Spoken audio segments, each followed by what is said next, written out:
10 दिवसाखालीच केरळला आलता आणि कर्नाटकात पण आला 2 दिवसात. 9 ते 10 आपल्या इथे पडणार होता, पण अरबी समुद्रामध्ये जो अडकला मान्सून तो बाहेर निघालाच नाही. लास्ट 16-17 तारीख ती पण पुढे गेली, अजून 8-10 दिवस पुढे ढकलला. सर्वात महत्वाचं आहे, पाऊस भरपूर झाल्याशिवाय पेरणी करायचीच नाही. तुम्ही असो, तुमचे सोयरे असो, मित्रपरिवार असो, कोणी लावायला तर त्याला आवर्जून सांगा. का जर गॅप पडला डबल बियाणे भेटत नाही. एकाच वेळेस बी भेटत 4000-3000 बियाण्याला बॅगला आहे एक बॅग, तर तेवढी काळजी घ्या. सर्वात महत्वाचं आता वेळ आहे, पाऊस लांबीला गेल्यामुळं मेन आहे की आता उगवण क्षमता बघणे. आता तुमच्याकडे एकच बॅग आमची भेटली, गटात समजा 20-25 18 तर एकच बॅग आली सर्वांना, तर एका बॅगनं आपली पेरणी होत नाही.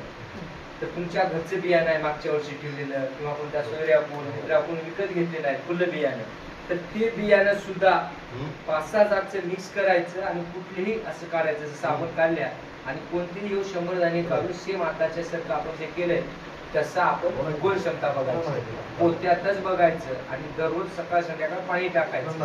आणि ही सर्वात महत्वाची आता आपल्याला गरज आहे. तुमच्याकडे कोणाकडे आता 10 एकर 20 एकर 5 एकर 15 एकर जमीन असते, आपण कापूस सोयाबीन पेरतोय. सोयाबीन पेरल्यानंतर 2 वर्षाखाली काय झालं तर लोक घाईने पेरले, बऱ्याच लोकांचं निघालं नाही, उगवण क्षमता झाली नाही. ते आले तक्रारी आमच्या ऑफिसला, असं होऊ शकते. त्यामुळे आता वेळ आहे तर सर्वांनी उगवण क्षमता बघा.